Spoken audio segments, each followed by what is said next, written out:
Au niveau des directeurs, est-ce qu'on est un réseau, c'est ça? Est-ce qu'on est un réseau de directeurs? Ouais, aujourd'hui on est un réseau. Alors c'est découpé en différentes parties dans le sens où on a des rendez-vous annuels en national. Donc on se retrouve avec les directeurs du Sud, du Centre, de l'Est, de l'Ouest, où on est vraiment réunis à raison de peut-être 1, 2, 3 fois par an. C'est aussi des choses qui ont été percutées avec le Covid et où les habitudes ont changé. On relance un petit peu tout ça. On a les rendez-vous lancement d'année, donc les fameuses fêtes dont on parlait tout à l'heure, où on vient finalement, lancement d'année comme son nom l'indique, projeter l'organisation, le futur, les projets à venir. On vient aussi faire un arrêt sur image de l'année écoulée, des réussites et des victoires à fêter. Ça, c'est un rendez-vous annuel où on se retrouve toutes et tous, que ce soit les services supports, les directeurs de restaurants. C'est un vrai moment de cohésion parce qu'on n'a pas forcément le loisir et l'occasion de se retrouver habituellement. Après, pour les directeurs, c'est à mon sens très régionalisé. Moi, aujourd'hui, j'ai une grande proximité avec mes homologues du nord de la France. Déjà parce que la distance géographique fait qu'on est relativement proche. On est amené à avoir aussi des problématiques assez similaires pour lesquelles on échange régulièrement. La proximité joue beaucoup. Aujourd'hui, il y a des communautés, dans la communauté, il va y en avoir plusieurs. Aujourd'hui, on a des équipes au sein des services supports qui sont très en proximité de nos restaurants. C'est aujourd'hui notre façon de fonctionner et c'est ce qui fonctionne depuis des années. On a une nécessité de devoir être sur le terrain et pour comprendre les besoins opérationnels et pour finalement être complètement connecté à la vie de nos restaurants. Donc on a pas mal de rituels dans l'année qui nous permettent de co-construire aussi des projets importants. On a nos gazettes, donc finalement notre gamme food qui est co-construite entre le terrain et les experts métiers au sein des services supports. On a la même chose sur la gamme bière qui évidemment émane aussi de toute la richesse et de la créativité de nos brasseurs sur le terrain. On a aujourd'hui pas un sujet RH qui n'est pas co-construit avec nos opérationnels, nos directeurs de restaurants, nos directeurs régionaux pour s'assurer que ça réponde bien aux besoins aujourd'hui de nos équipes et que ça aura une vraie valeur ajoutée. Il y a aussi de plus en plus de passerelles au sein de nos communautés internationales, donc en l'occurrence entre la France et le Canada et inversement, qui nous permettent aujourd'hui de partager, de mutualiser certaines choses, de nous challenger aussi sur d'autres.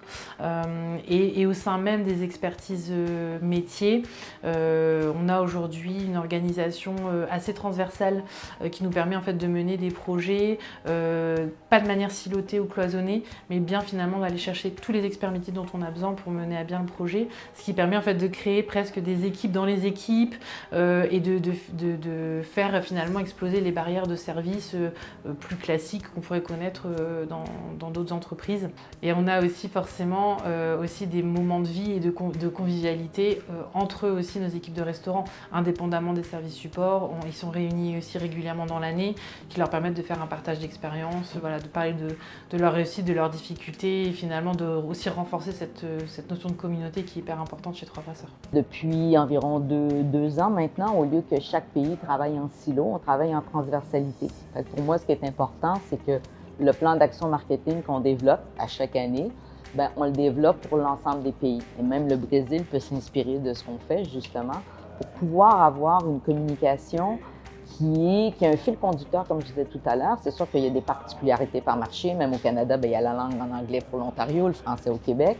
Mais on travaille avec des campagnes parapluies. Par exemple, les lancements de bière, c'est la même thématique en France, au Canada. Même les équipes pôle bière travaillent ensemble, donc c'est souvent les mêmes bières et on décline les mêmes visuels. Ce qui fait que le consommateur aujourd'hui, nos clients qui sont évidemment sur tous les réseaux sociaux, le digital, que ce soit n'importe quelle plateforme, quand ils voient de la publicité pour Trois Brasseurs ou quand ils voient les posts, tout ce qu'on met, les stories, il y a un fil conducteur. Ils se retrouvent dans le même univers Trois Brasseurs. Donc. Trois Brasseurs aujourd'hui, c'est une enseigne internationale avec des restaurants microbrasseries au Canada, au Brésil, Tahiti, Nouméa, La Réunion. Concernant la bière, il y a une interaction qui est constante, perpétuelle.